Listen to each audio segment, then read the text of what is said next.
Alright, this is ASRA thunderbike, not to be confused with regular thunderbike. This is the one you qualify for. And I did okay at qualifying. I ran a 36, which is slower than I should be, so I'm starting 7th. So there's the one board, half board, flag. And the trick to a Sergey start, if you want to be like Sergey, let everybody go in front of you. Yeah, don't be like me. Also, as usual, mid-track entry because I'm stupid and there were some people on the left. So, anyway, I am beyond way back. Anthony Sabatino comes through on me. And, yeah, okay, now I can actually go racing. Now that that awful start is out of the way, let's actually try to make up some positions. So, Thunderbike is a fun class because you got all sorts of weird stuff in here. You have Ducatis, you have like RS 125s or NSR 125, whatever it is, two-stroke 125. You have Aprilias, FC7s, basically kind of anything that makes up to and around 100 horsepower, maybe a little more, who knows, whatever. So, anyway, trying to catch back up to Anthony and the other guys in front of him. This is by far not my best race of the weekend, mostly because of the awful start, but it does turn out to be a really fun race. So, gotta figure out Anthony, Bob's up there. There's another video where I spent the entire race battling with Bob in a variety of different ways. And yeah, so I have by Sunday I have a decent grasp on how I can get around Bob, but first I have to get around Anthony. And I have a little bit of motor, so I kind of just end up side by side with him, brake, and didn't brake enough, so I turned in a little late. He actually had some words for me that, like, that's not how you do that. It looked better on video than I guess it was in real life. But anyway, so I'm past him. Now I have Bob to deal with. So let's get Bob. I know how to get around Bob. Turn 4, go fast, dive underneath him in 5. Except I'm just not close enough for that. So leave that for another lap. Maybe I'll try it somewhere else. Alright, so once again, the Ducati just motors away from me, but then in the turns I kind of make up ground on him. And a very similar but kind of flipped situation that happens later in this race. It was also really cool to see. So, or to be a part of actually. So, I feel like I should be going faster here. I should be braking later, but I don't know, maybe it's because it's the first race of the day, maybe it's because, I don't know, not quite awake yet. Second day, so I'm a little more tired. I'm kind of dragging ass, and I'm really not doing anything I should be doing, because look how far away Bob runs. So, I'm going to try to do everything I can to get around them, or past them, and maybe catch up to whoever's in front of him. I'm not sure if it's Dennis Rodriguez or if it's Mark Every.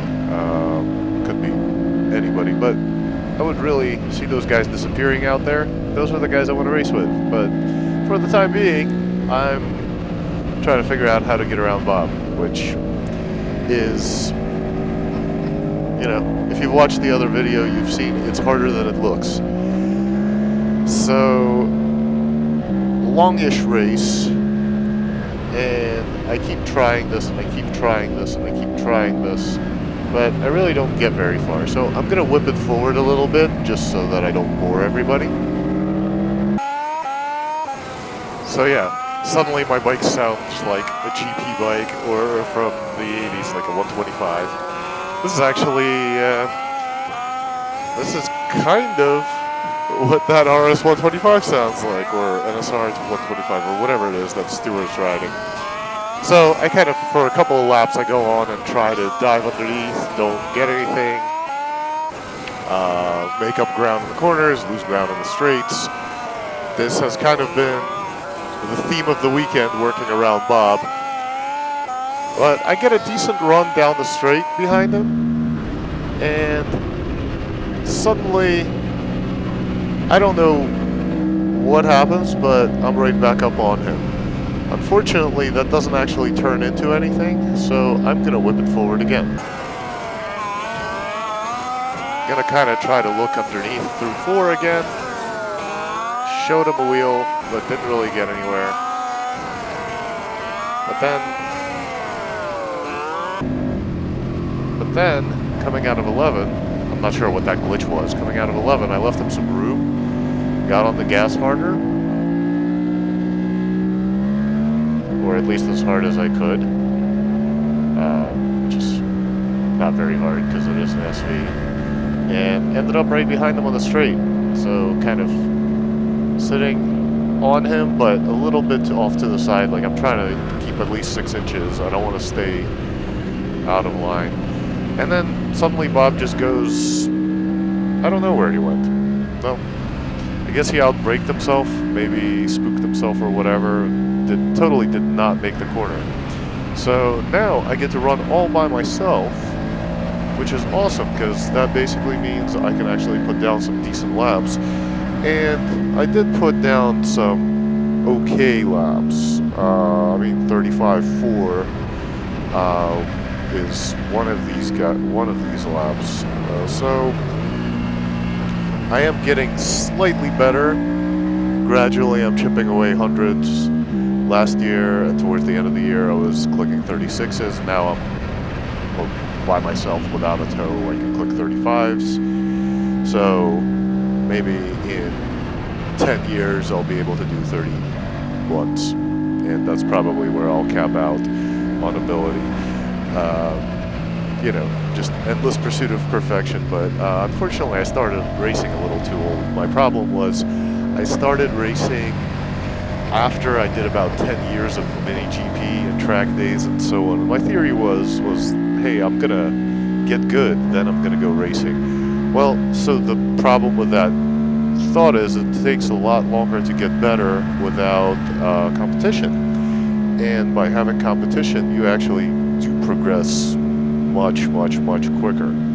So the nice thing about going racing, even if you're not quick, even if you're just, you know, track day intermediate, you will get a lot better, a lot quicker than just doing track days until you're sick of motorcycles.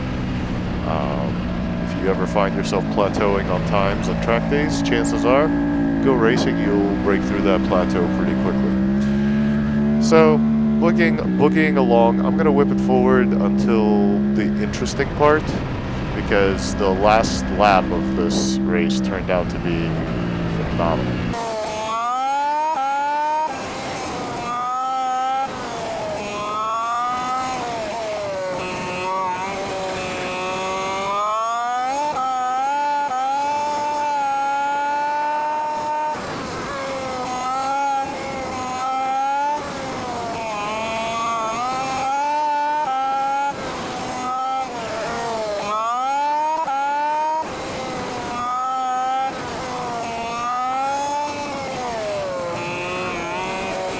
Apparently, while I was just running around by myself, Stewart was reeling me in because it's hard to see, but there's a guy in a white shirt right there who's showing like a foot of difference between us, and that's the white flag lap.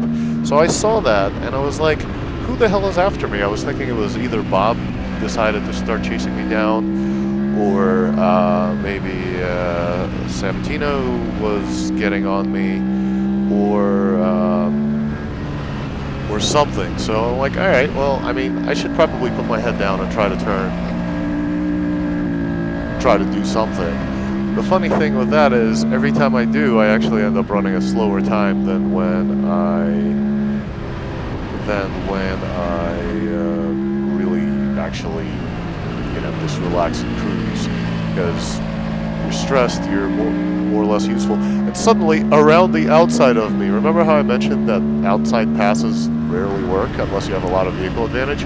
Around the outside of me, Stewart from Rising Sun Cycles comes by on his RS 125 or NSR 125, whatever it is, 125 two-stroke thing. And At least I think it's a 125 two-stroke. But anyway, so he comes by on me, and I motor him right away. But then he dives underneath. I couldn't lean into the left easily, and he's ahead of me, and I'm now a position back right before the finish line. But then I remember, hey, that thing's a two-stroke or little four-stroke. I'm actually not sure what that bike is. So I just kind of lay on it and just motor him.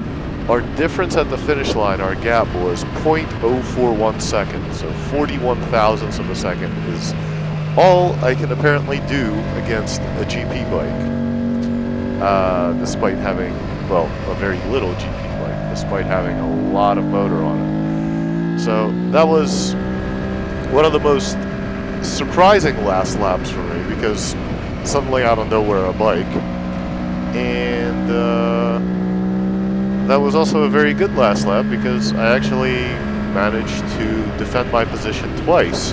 Yes, I cheated by having all the horsepower against a non-horsepower bike, but he is actually capable of faster times than I am, because his best time was actually a 34.3. So he can be a second faster than I am, despite the power deficit.